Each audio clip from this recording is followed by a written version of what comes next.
नमस्ते, मैं श्रीमती सुशीला पाल आप सबका स्वागत करती हूँ। आज के इस वीडियो में हम स्वतंत्रता दिवस पर वृत्तांत लेखन सीखने जा रहे हैं।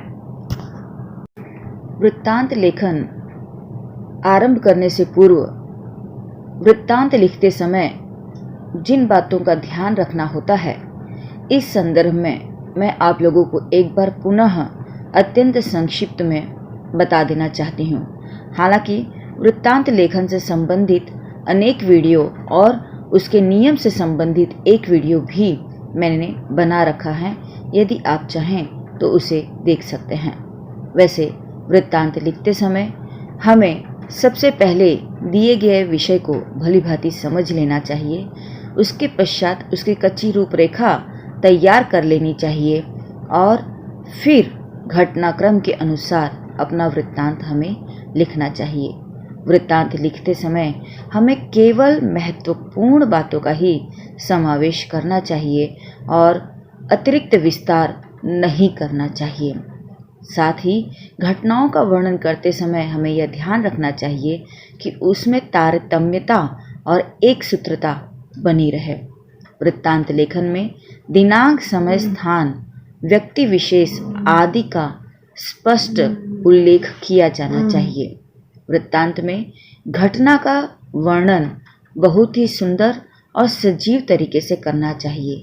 कहीं भी अस्वाभाविकता या अतिशयोक्ति नहीं होनी चाहिए। वृत्तांत में घटनाक्रम के अनुसार अलग अलग अनुच्छेद होने चाहिए और वृत्तांत को छोटा और एक आकर्षक शीर्षक भी देना चाहिए। अब हम आरंभ करते हैं अपना विषय वृत्तांत लेखन और देखते हैं प्रश्न को। प्रश्न है कि प्रगति विद्यालय नागपुर में मनाए गए स्वतंत्रता दिवस समारोह का लगभग 70 से 80 शब्दों में वृत्तांत लेखन कीजिए। वृत्तांत में स्थल, काल तथा घटना का उल्लेख होना अनिवार्य है।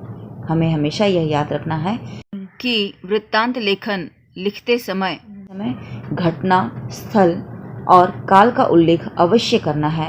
इसका उल्लेख करते ही हमें 1 अंक मिल जाते हैं। अब हम आरंभ करते हैं अपना वृत्तांत लेखन। सबसे पहले हम शीर्षक लिखेंगे कि प्रगति विद्यालय में स्वतंत्रता दिवस का शानदार समारोह। अब हम इस शीर्षक के ही नीचे लिखेंगे कार्यालय प्रतिनिधि द्वारा, क्योंकि यह वृत्तांत लेखन कार्यालय प्रतिनिधि के द्वारा ही लिखा जाता है। अब हम वृत्तांत लेखन आरंभ करते हुए लिखेंगे कि घटना का नाम क्या है और यह घटना कब और कहां पर घटित हुई है, इसमें किन लोगों ने भाग लिया और इस कार्यक्रम की अध्यक्षता किसने की थी। तो हम पहले परिच्छेद में लिखेंगे कि प्रगति विद्यालय में गत 15 अगस्त 1920 को स्वतंत्रता दिवस मनाया गया, जिसमें विद्यालय के छात्रों तथा शिक्षकों ने खुलकर भाग लिया। समारोह की अध्यक्षता डालमिया कॉलेज के प्राध्यापक डॉक्टर प्रेम शंकर शुक्ला जी ने की थी। इसके बाद हम कार्यक्रम के संदर्भ में जानकारी संक्षिप्त में लिखेंगे। वहाँ हम बताएंगे कि किस तरह से देव वंदना से कार्यक्रम का आरंभ हुआ और माननीय अध्यक्ष का स्वागत किसने किया और किस तरह से किया। इसके बाद छात्रों ने क्या क्या कार्यक्रम किया। स्वाभाविक है, यह स्वतंत्रता दिवस से संबंधित कार्यक्रम है, इसलिए छात्रों के द्वारा राष्ट्रगीत, देशभक्ति गीत गाए जाएंगे और उसके बाद किस तरह से स्कूल के विद्यार्थियों के द्वारा परेड की गई और विविध नारे लगाए गए। तत्पश्चात प्रधानाचार्य के निवेदन पर किस तरह से माननीय अध्यक्ष ने राष्ट्रध्वज फहराया और सावधान की मुद्रा में लोगों ने ध्वज का सम्मान किया और उसे सलामी दी, यह भी हम यहाँ पर लिखेंगे। तो अब हम आरंभ करते हैं अपना परिच्छेद और लिखते हैं कि देव वंदना से कार्यक्रम की शुरुआत हुई।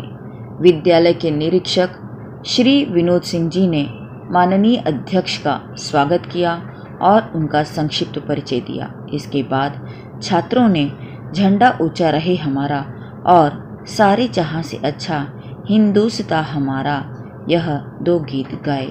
स्कूल के स्काउट गाइड के विद्यार्थियों ने परेड की तथा आज़ादी अमर रहे और गांधी जी की जय के नारे लगाए। पाठशाला के प्रधानाचार्य के निवेदन पर माननीय अध्यक्ष ने राष्ट्रध्वज फहराया। सभी ने सावधान की मुद्रा में ध्वज का सम्मान किया और उसे सलामी दी। इसके अगले परिच्छेद में हम बताएंगे कि अध्यक्ष महोदय ने और प्रधानाचार्य ने किस तरह से अपने भाषण में स्वतंत्रता दिवस का महत्व समझाया, देश के वीरों के बलिदानों की चर्चा की। इसके अतिरिक्त अन्य कुछ अध्यापकों ने भी 15 अगस्त अर्थात स्वतंत्रता दिवस के महत्व पर प्रकाश डाला। छात्रों, अध्यापकों और मेहमानों को शहीद और भारत दर्शन जैसे 2 वृत्त चित्र भी दिखाए गए। इसके अतिरिक्त हम यहाँ पर यह भी लिख सकते हैं कि हमारे विद्यालय के विद्यार्थियों ने नृत्य, भाषण, कविता और अनेक देशभक्ति गीत भी प्रस्तुत किए। तो अब हम यहाँ लिख लेते हैं कि डॉक्टर शुक्ला तथा प्रधानाचार्य ने अपने अपने भाषण में विद्यार्थियों को स्वतंत्रता दिवस का महत्व समझाया। उन्होंने देश के वीरों के बलिदानों की चर्चा की। स्कूल के 2 अध्यापकों ने भी स्वतंत्रता दिवस के महत्व पर प्रकाश डाला। छात्रों, अध्यापकों तथा मेहमानों को शहीद और भारत दर्शन 2 वृत्त चित्र भी दिखाए गए।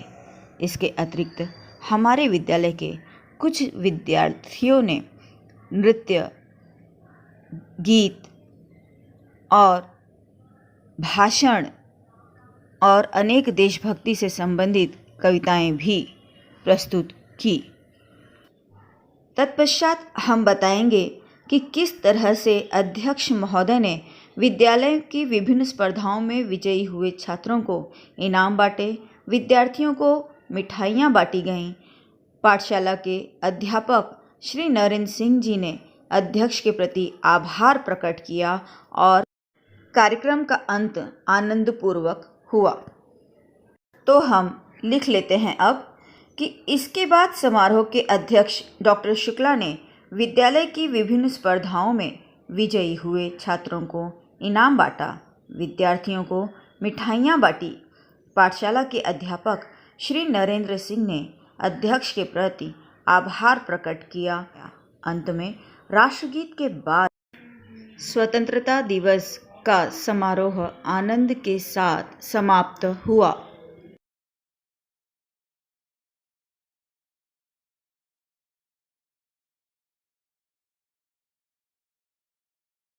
उम्मीद है आपको स्वतंत्रता दिवस पर या 15 अगस्त पर वृत्तांत लेखन किस तरह से लिखना है यह अच्छी तरह से समझ में आ चुका है। वीडियो को पसंद कीजिए, लाइक कीजिए, अपने मित्रों को शेयर कीजिए, कमेंट कीजिए और सब्सक्राइब कीजिए। धन्यवाद।